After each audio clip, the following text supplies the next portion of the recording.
Assalamualaikum warahmatullahi wabarakatuh. Perkenalkan, nama saya Alia Resma Novita, NPM 2021010228. Saya dari kelas D, Prodi Hukum Keluarga Islam semester 6. Di sini saya akan menjelaskan materi tentang substansi hukum Islam. Yang pertama, makna hakikat sesuatu menurut filsafat. Definisi hakikat adalah pernyataan hakikat sesuatu, yaitu suatu pengertian yang abstrak, hanya mengandung unsur-unsur pokok yang diperlukan untuk memahami golongan tertentu dan untuk membedakan dari golongan-golongan lain, sehingga bersifat golongan tersebut tidak termasuk dalam hakikat sesuatu itu. Definisi yang disebut dalam ilmu mantik atau logika sebagai jami' dan mani' adalah definisi yang paling penting dalam ilmu pengetahuan dan filsafat. Definisi ini tersusun dari jenis yang terdekat dan perbedaan yang spesifik.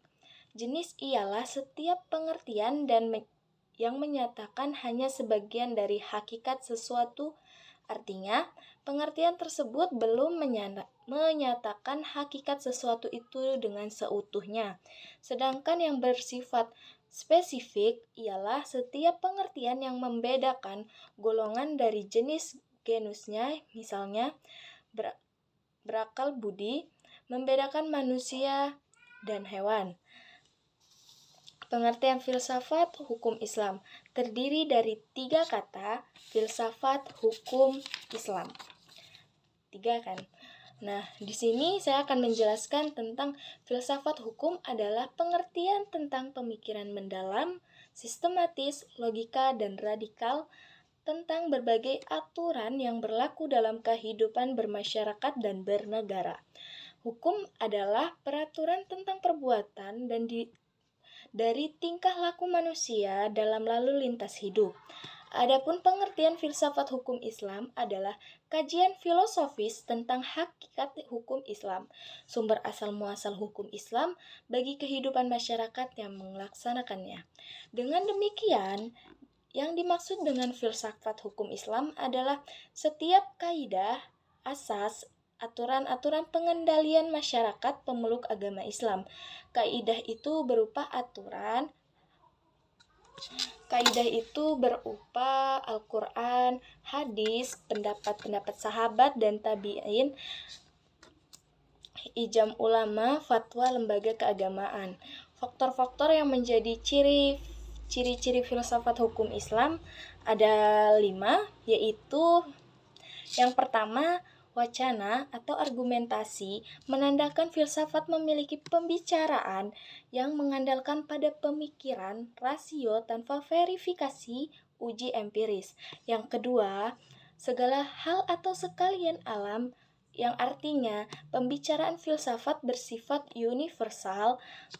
Dan yang ketiga, sistematis, artinya segala hal yang dilakukan secara teratur dan mengikuti sistem yang berlaku. Dan yang keempat, radikal. Radikal artinya sampai ke akar-akarnya, sampai pada konsekuensinya yang terakhir. Dan yang terakhir, hakikat artinya pemahaman atau hal yang paling mendasar. Berdasarkan dari 5 ciri yang telah saya sebutkan di atas, berpikir filosofis tersebut dapat diambil kesimpulan bahwa filsafat merupakan kebebasan berpikir manusia terhadap segala sesuatu tanpa batas dan mengacu pada hukum keraguan atas segala hal. Selanjutnya, segala hal yang dipikir oleh filsuf berkaitan dengan ada banyak yang berkaitan ya, tapi di sini saya menjelaskan hanya beberapa. Yang pertama, berhubungan dengan sesuatu yang bersifat metafisik, dan yang kedua berhubungan dengan alam semesta yang fisikal. Dan yang terakhir, 3, segala sesuatunya bersifat rasional dan irasional, dan sebagainya. Masih banyak contoh-contoh lain. Masih banyak hal-hal lain yang saya sebutkan hanya segelintirnya saja. Terima kasih, hanya itu yang dapat saya sampaikan. Jika ada kesalahan kata, mohon dimaafkan.